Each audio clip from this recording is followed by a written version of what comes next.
So you're the famous football zombie from Day of the Dead. Yes, I am. I'm Michael Tomaso. And shot in Fort Myers, that segment.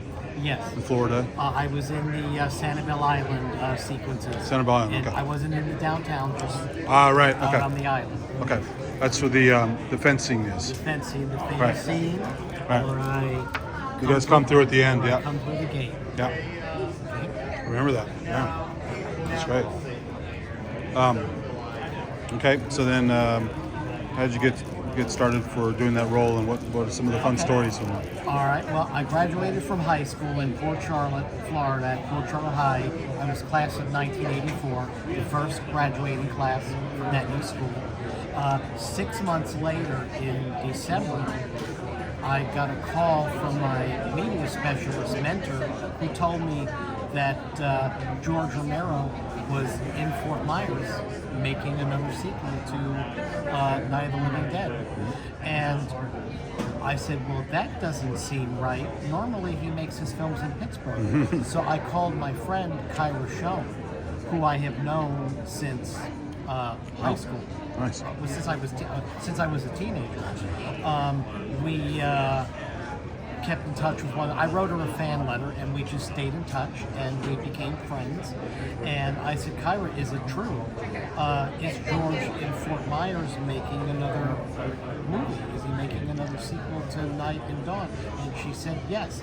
He's on Sanibel Island 6 months out of the year.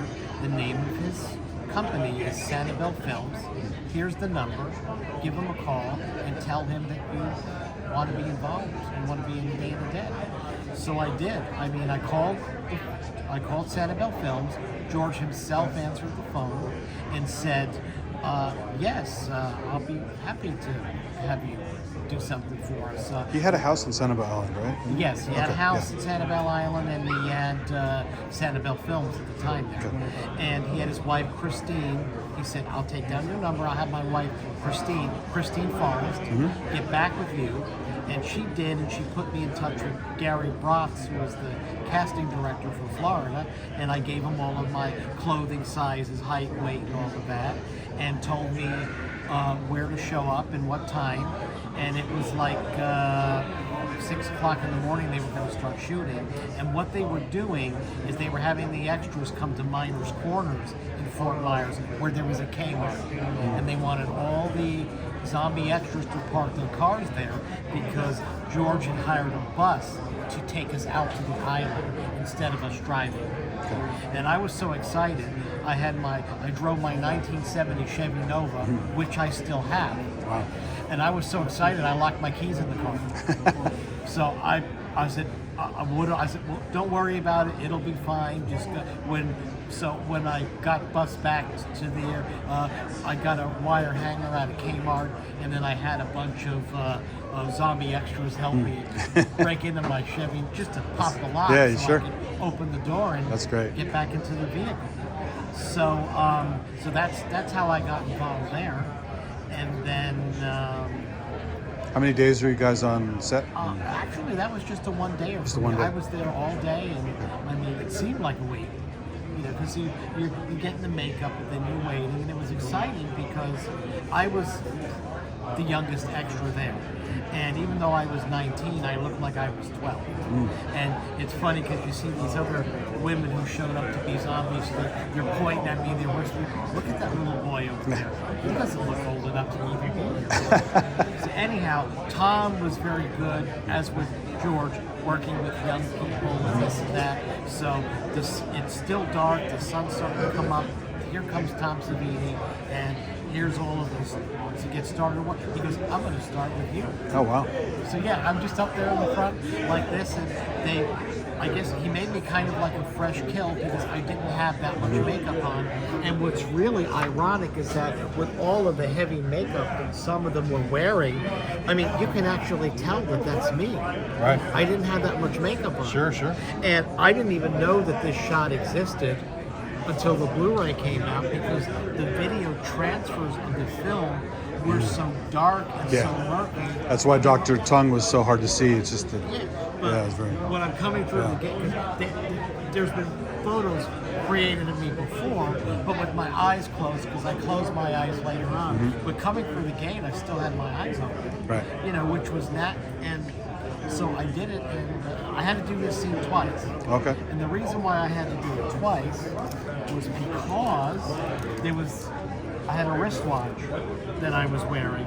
This photo was taken by a newspaper reporter. Right.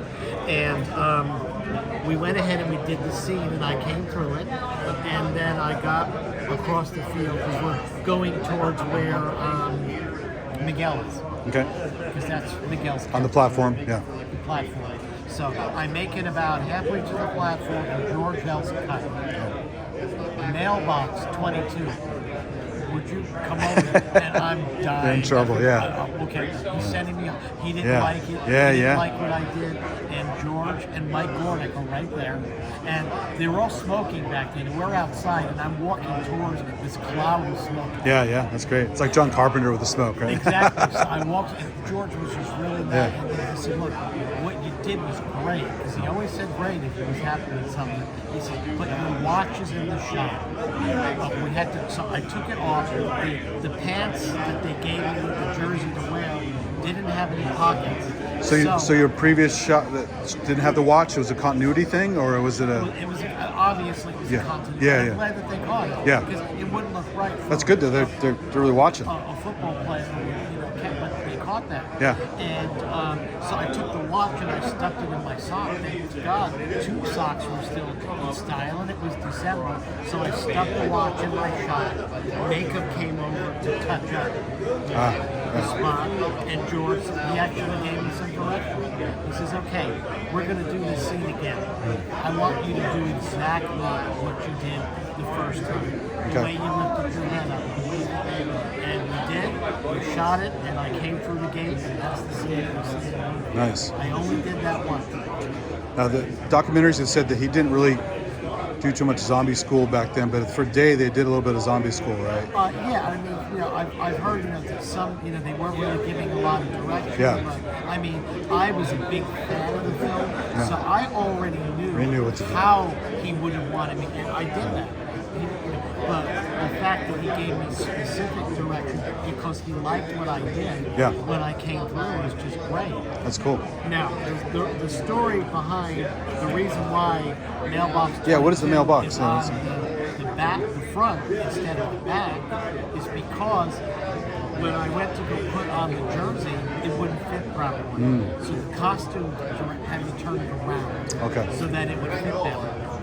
So, and that's why, otherwise no one would remember that. But it did create a continuity flaw because the extra that was in the Wampum mines that wore the football 22 jersey, which was filled before they came to Florida, was not only taller than me, but it was also a woman.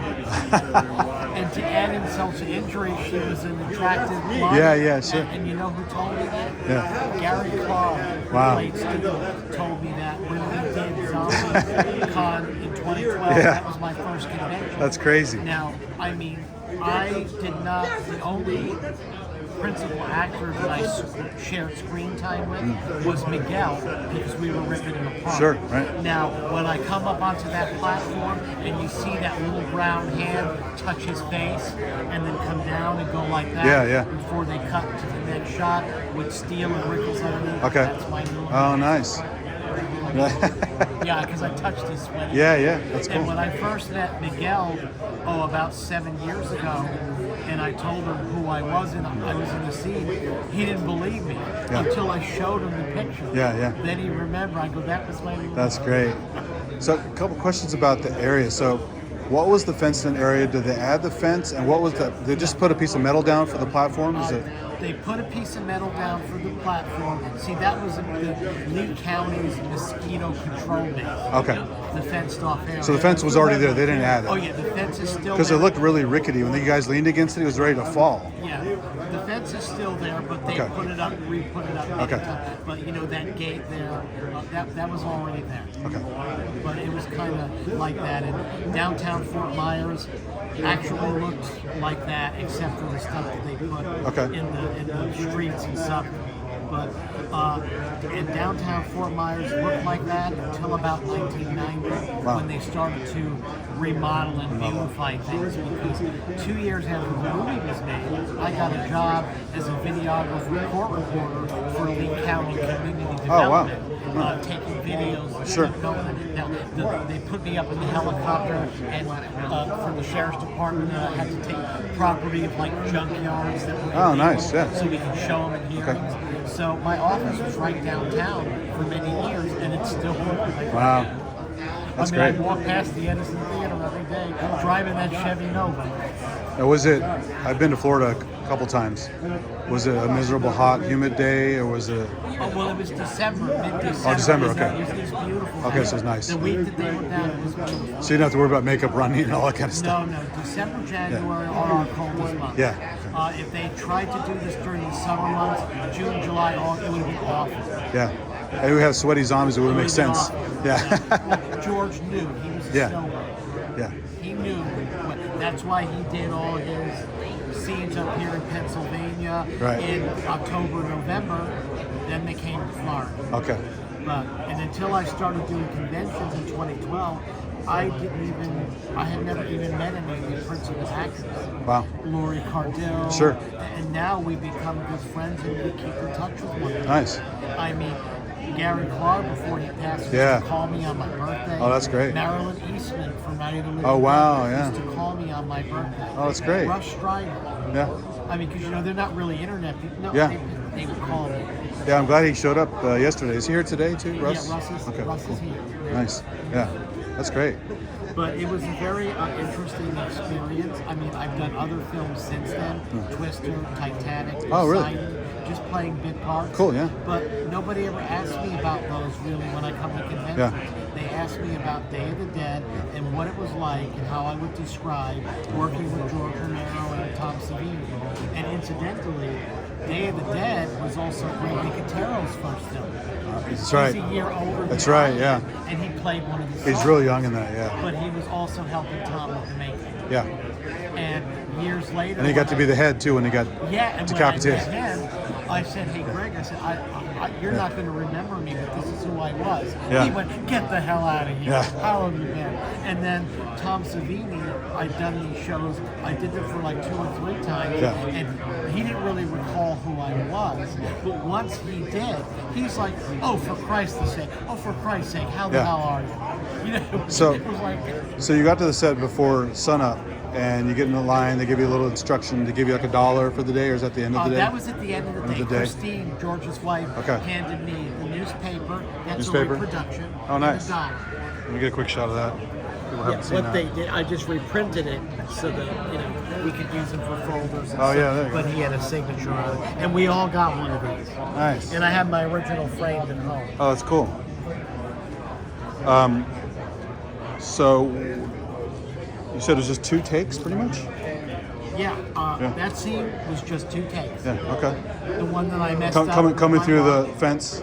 Yeah. And then the Miguel. How many takes was that from? Just one. Just one. That was, Okay. it was, yeah. Okay. That way we did. Because it was hard to do the throat all over again, right? So Oh yeah, well see, what they did is that scene coming through the gate and then me touching his face and then it cuts to Rickles and Steele down below Right. during that scene. Okay. Then when they cut back, it's the special effects rig. Right. With the ripping and with the other side. And you guys weren't there for that? the I special wasn't effects. there for Okay. that, but it looks like I was Yeah. there when they put Yeah. it together. Yeah, the editing's great. He's always. Yeah, there wasn't, he had the elevator button and he yelled and he was Yeah. all sweaty, but no, there was no blood. But afterwards, it looked like we were ripping him. Okay. But that was a different shot. Okay. And then, and that was an all-day thing, you said, for 2 takes. And I was then, just there for one day. and then for the in between stuff like that? Were you able to mingle with the cast and stuff, or they kind of keep you sequestered? Well, actually, when we were with the zombie extra, but I didn't talk to them. My only contact with Miguel, which was was just that The scene, okay. That was the only screen time that we shared. Now these other zombies that I met later, become friends with, like Mike and George, and they were all in the Wampum Mines. Deborah Gordon. Sure. They were all in the Wampum Mines. Okay. So we never met until we started doing the show. That's cool. So they didn't purposely keep you away from the actors. It's just they weren't really there. I think he was. I think that he was the only. Well, I mean, Laurie. Yeah. So I didn't see Laurie and I didn't see Terry Alexander. But they were there for the full. My guess is the only ones that, because Steele didn't, he said he didn't know. Okay. The only ones that, from my recollection, that were involved with the Florida shoot was Anthony DeLeo, Laurie Cardell, and Terry Alexander, because of that helicopter shot. Right, and I forgot. Is the helicopter in the shot when you guys come through? I forgot. Was it there? It was there. Yeah, it was there. I think it was in the back. Okay, all right. And, yeah, the helicopter was there. It was on the pad. But and then that scene with Laurie on the beach. Okay. So yeah, I think it was just the three of them. Oh, that's right. That was Sanibel Island also. Sanibel Island. Right. Okay. Not too far from where George was living. Nice. Yeah. Someone, a friend I met through all this Romero stuff, gave me a Google Maps of all the dawn sites, even Fort Myers stuff and all that. That if I had to get back to Florida, I'm gonna go check that out. But it's cool to have all that stuff to go look at, even if it's changed. You know, it's a lot of fun. Yeah, after that last hurricane, it's definitely changed. Oh, really? When I came up right after the hurricane, because we got hit bad, I showed Laurie pictures. I said, it doesn't look like this anymore. Yeah. That's cool. Now, next year, they're talking about doing a big 40th reunion for Day of the Dead and probably Return of the Living Dead, because both of those films are part of the Living Dead universe. Nice. Yeah. And they were released around the same time. Yeah, around the same time. Yeah. That's cool. So, I saw Day of the Dead pretty much, at least in my area, the day it opened. I was in high school. Yeah, they didn't show in my little town in Port Charlotte on the border, but I went up to Sarasota with a friend and I saw it there. And Nice. I didn't know what to expect because I didn't know whether I was going to be in the film, right? And, You never know, right? And then I found out that I was actually, when I got the Day of the Dead Blu-ray, there was a Japanese trailer from 1986, which I'm in. Ah, that's great. I didn't even know that existed. Otherwise, I would have gotten that to show. Have you heard from Japanese fans? Yes, they write me online because I was a part of that Pony Canyon Blu-ray. Sure. They interviewed me in the booklet. It's all in Japanese, but my pictures in there. Nice. And a picture of me in Kyra because it talks about the Kyra connection. Right. Now, Kyra wasn't in the movie at all, right? As an extra or anything? She was in Night of the Living Dead. No, but I mean, did she do any subsequent stuff as an extra or hanging out? Or? No, she had She no never desire went. to be that. Okay. She went to college and she became an art teacher. Oh, really? And she's retired now. Nice. Yeah, she just had no desire to be that. Right. It was just something. Just because we talked about it a little bit, did she like her experience on Night? Oh yeah, and I remember when we first, she invited me to the Zombie Jamboree for the 25th anniversary of Night of the Living Dead, and she didn't know what to expect, but she had such a great time. That was her first convention, and I was there for that, and we filmed it. Oh. So, and the thing is, Bob Michelucci, who put that together, didn't even He's know one of the that existed. The headshot zombies, right? Yeah, right. And he says, "Oh my God, Mike! Had I known that you were doing videography professionally, I would have hired you because they weren't very happy with the guy that they hired." Sure. So now I'm like their go-to person. Nice. Yeah, it's good to hear about her because you don't know, because he was a kid. So was she freaked out by it? Was she bored on set? Was she? Oh, yeah, she was definitely bored. Yeah. You know, especially when she was laying on the table. Yeah. But later on, the scenes with her and Marilyn were actually shot separately. Oh, right. They weren't in the same room. Right. They just had Kyra jabbing a bucket of sand. What did she think of that when they put the scene together? What did she? Well, that's what I mean. Back then, the moral people were like, oh my God, how could you have your daughter do something so horrible? Yeah. But it's the magic of filmmaking. Sure. It was two separate pieces of film. Whose hands are on the trowel then? You know? Well, that was, that was actually her, but when they, I don't know, with the shadow, that was somebody else. Right. I don't Okay. That's a good I heard someone has the prop. They're walking around yesterday. Yes. At the Zombie Jamboree, they sold it, and they all signed it. It's on video. Oh, really? Okay. And now Dave Berrien, who's a big fan, Big collector, rock, he bought it. Okay. Someone saw it yesterday. He showed me a picture of it. He may even have it here today. Do you know where he is? He's around somewhere, but he does bring his props with him. Okay, cool. So he may, if you find it, he may have This guy also has the real crate too, right? Yeah, he'll show it to you. Yeah, nice. That's so cool. Well, thanks. Any other cool things you can remember, or No, tidbits, that's or? good. I mean, but since then I get to go to these conventions in connection with Day of the Dead. I don't go to conventions with any of the other films. So it's like one big family. Yeah, it's my first time here. I'm really having a blast. So I should have come 10 years ago, whatever, when it started. And I mean, I've been doing this for 10 years, 12 years now. And as long as I'm alive, and as long as they keep inviting me, I'll come. Great. And thanks again for shooting all the videos of the panels here, because I'm walking around doing all this stuff and I'm missing a lot of the cool stuff I wanted to check out. And so I really appreciate that you're doing that, putting that online. So yeah, cool. Thank you, Michael. Yeah, thanks a lot.